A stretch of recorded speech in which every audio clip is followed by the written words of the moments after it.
दोस्तों, हिंदुस्तान का एक गांव ऐसा है जहां पर विदेश से महिलाएं सिर्फ और सिर्फ प्रेग्नेंट होने के लिए आती है। आखिर उस गांव में ऐसा क्या है जिसके कारण विदेशी महिलाएं और ख़ासतौर से जवान लड़कियां विदेश से आती है उस गांव में और प्रेग्नेंट होने के बाद में वापस से अपने देश को लौट जाती है। आखिर उस गांव के मर्दों में ऐसी क्या खास बात है जिसके कारण विदेशी महिलाएं महीनों रहती है, पेमेंट करती है उस काम के लिए और उसके बाद में फिर वो अपने देश को लौट जाती है। एक ऐसी सच्ची कहानी मैं आपको सुनाने वाला हूं जो कि और कहानियों से काफ़ी ज़्यादा अलग है और बहुत कुछ आपको सीखने के लिए भी मिल सकता है। नमस्कार, मेरा नाम है मोहन अहिरवार और आप देख रहे हैं खबर तमरी इंडिया का यूट्यूब चैनल। दोस्तों, आज की जो सच्ची कहानी है ये हिंदुस्तान का एक प्रदेश है लद्दाख और लद्दाख की राजधानी है लेह। अब लेह से 163 किलोमीटर दूर दक्षिण पश्चिम में आर्यन वैली करके एक गांव है और उसी गांव में 4-5 गांव बसे हुए हैं। उसे आर्यन वैली या रेड आर्यन कहा जाता है। उसमें दार्चिक, गारकोन, दा, हानू, बियामा, ये ऐसे 4-5 गांव हैं जहां पर ये माना जाता है कि वो दुनिया में जो बचे हुए हैं शुद्ध आर्य सिर्फ उसी गांव में बचे हुए हैं और इसी कारण से विदेशी महिलाएं उस गांव में खींची चली आती हैं। और विदेशी महिलाएं खींची चली आने का एक कारण ये भी है कि जो वहाँ का एक जो रेड आर्यन है यानी उस गांव में जो समुदाय पाया जाता है उसको बोला जाता है ब्रोकपा समुदाय।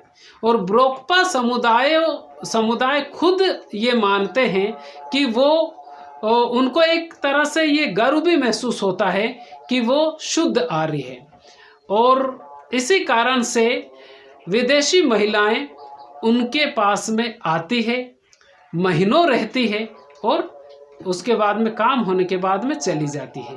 अब विदेशी महिलाएं यानी कि खास तौर से यूरोप के कुछ देशों की महिलाएं और इससे भी खास बात यह है कि जर्मनी महिलाएं और जवान लड़कियां उसी गांव में आती है। जर्मनी महिलाओं का ये मानना है कि जो अलेक्जेंडर द ग्रेट यानी सिकंदर महान जो सेना थी, यानी सिकंदर महान ने पूरे वर्ल्ड में कब्जा जमा लिया था यानी विजय पाई थी। लेकिन जब हिंदुस्तान में वो आया था तो हिंदुस्तान में वो कब्जा नहीं जमा पाया, विजय नहीं कर पाया था। तो वो जब हार गया था और हारने के बाद में जब वो यहाँ से जा रहा था तो उसकी सेना का कुछ हिस्सा लेह के इस गांव में यानी इस पहाड़ी पर रुक गया था। अब जब वो यहाँ पर रुक गए यानी उनको शुद्ध आर्य कहा जाता है और जब सिकंदर महान की सेना का कुछ हिस्सा वहाँ पर रुक गया तो वो फिर सालों से यानी कई सालों से वहीं बसे हुए हैं। अब कुछ हिस्सा बसा हुआ था लेकिन अब वो वहाँ पर उन्होंने एक तरह से वो वहाँ पर उनकी जो आबादी है वो बढ़ गई है और उसको ब्रोकपा समुदाय कहा जाता है। इनकी खास बात ये भी होती है कि वहाँ का जो बहुसंख्यक समाज है यानी बहुसंख्यक समुदाय है मंगोलिया समुदाय से ये जो ब्रोकपा समुदाय है ये वहाँ के समुदाय से यानी जो ये इनके 4-5 गांव है इनका रहन सहन, खाना पीना ये सब कुछ अलग है। ये एक तरह से लंबे होते हैं, इनके जबड़े मजबूत होते हैं, ये गोरे होते हैं, इनकी आंखें नीली होती हैं। और ये खास बात इन्हीं 4-5 गांव यानी जो दार्चिक, हानू, बियामा और दाह, इन्हीं गांव में ये जो लोग होते हैं, ये जो गोरे चिट्ठे लोग होते हैं आप बोल सकते हैं, ये उसी गांव में पाए जाते हैं। जो ब्रोकपा समुदाय के लोग हैं ये एक तरह से उनकी जो लैंग्वेज है वो अलग है लेकिन वो हिंदी भी जानते हैं और वो भगवान गौतम बुद्ध को मानने वाले हैं, बौद्ध धर्म को वो मानने वाले हैं लेकिन हिंदू धर्म को भी वो मानते हैं। वो गाय से ज़्यादा बकरी को श्रेष्ठ मानते हैं और वो एक तरह से बकरी को ज़्यादा श्रेष्ठ मानते हैं। और अब ये जो ब्रोकपा समुदाय है इनके ऊपर एक फिल्म भी बनी है, डॉक्यूमेंट्री। उसके जो डायरेक्टर हैं, डॉक्यूमेंट्री फिल्म है, उसके जो डायरेक्टर थे संजीव सिवन। उस फिल्म का नाम है अचतुंग, और अचतुंग द सर्च ऑफ प्योरिटी। अब वो फिल्म जब उन्होंने बनाई थी तो एक मतलब ये इतना आसान नहीं था कि किसी से बात करना, लेह के उस गांव में जाना और वहाँ पर जर्मनी महिला से बात करना। तो जो संजीव सिवन है उन्होंने एक जर्मनी महिला जो कि एक ब्रोकपा समुदाय के व्यक्ति के साथ में रह रही थी लेह के किसी होटल में, तो उन्होंने एक तरह से गुप्त तरीके से उसका फ़ोटो लिया, और फ़ोटो नहीं कुछ वीडियो होगा, और वीडियो होने के बाद में फिर वो जो जर्मनी महिला थी उससे बातचीत करने की कोशिश की। बातचीत करने की जब कोशिश की तो उसने ये कहा कि पूरा खुल के तो उसने नहीं बताया, लेकिन उसने ये कहा कि ये छोटे लेवल पे नहीं हो रहा है। वहाँ के लोग ये चाहते हैं कि शुद्ध आर्य का बीज वो यहाँ से लेकर जाएंगी और उनके देश में शुद्ध आर्य पैदा होंगे।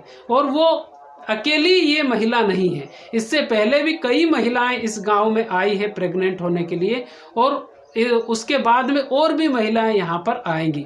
और ये छोटे स्तर पर काम नहीं चल रहा है, यूरोप के कई देशों की महिलाएं इस गांव में आती है, पैसा देती है और खर्चा देती है, ब्रोकपा समुदाय के उस व्यक्ति को रखती है, और काम होने के बाद में फिर विदेश में चली जाती है।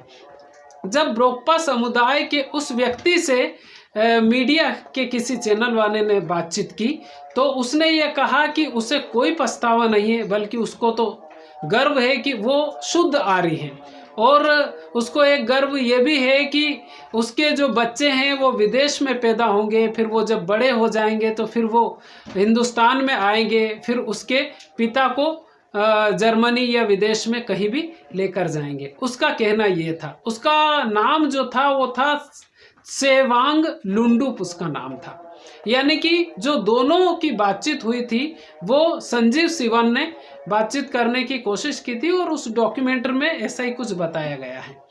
अब एक बात ये भी है कि जो शुद्ध आर्य हैं ये दुनिया के किसी गांव में, मतलब दुनिया के किसी देश में नहीं है, वो हिंदुस्तान के ही इस गांव में पाया जाता है। इसका नाम है आर्यन वैली। आर्यन वैली में 4 गांव है और इनको रेड आर्यन भी कहा जाता है। अब अगर ये कहें कि ये कहानी कितनी सच्ची है और कितनी झूठी है, तो इस कहानी में ये पाया जाता है कि जो ब्रोकपा समुदाय है वो तो गर्व महसूस करते हैं कि वो शुद्ध आर्य है, लेकिन इनका कोई डीएनए टेस्ट नहीं हुआ है, कोई वैज्ञानिक प्रमाण नहीं है कि ये शुद्ध आर्य ही है। और ये जो कई कहानियाँ, कुछ लोगों का ये भी मानना है कि ये कहानियाँ रची गई हैं, गढ़ी गई हैं, और इनका कोई वैज्ञानिक प्रमाण नहीं है, कहने का मतलब ये है। लेकिन ब्रोकपा समुदाय वहाँ की जो बहुसंख्यक समुदाय है मंगोलियन, उनसे काफ़ी ज़्यादा अलग है, काफ़ी ज़्यादा नहीं, काफ़ी ज़्यादा ही अलग है। और ये जो 5-6 गांव है उनका ही ये अलग है। ये लंबे चौड़े हैं, इनके जबड़े मजबूत हैं, इनकी आंखें नीली हैं, और ये गोरे चिट्ठे होते हैं। यानी वो ब्रोकपा जो समुदाय है वो सारा ही ऐसा है। तो एक ऐसी जो कहानी है जो मैंने पढ़ी और उसको मैंने आपको सुनाया। इस कहानी को सुनाने का मकसद किसी के दिल को ठेस पहुंचाना नहीं, बल्कि आपको जागरूक करना है। ये वीडियो आपको कैसा लगा आप हमें कमेंट करके ज़रूर बताइए। चैनल पर पहली बार आए हैं तो चैनल को सब्सक्राइब जरूर कर लीजिए।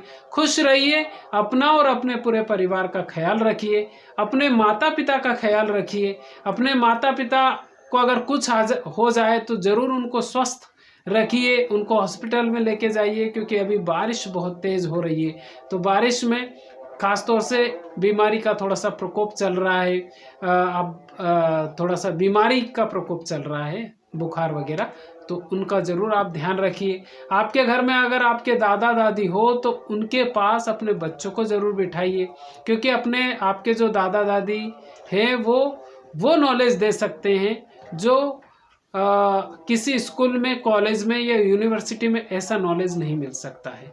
तो इसलिए उनके पास, अपने घर के बड़े बुजुर्ग के पास ज़रूर बैठिए, खुश रहिए, अपना और अपने परिवार का ख्याल रखिए। बहुत बहुत धन्यवाद।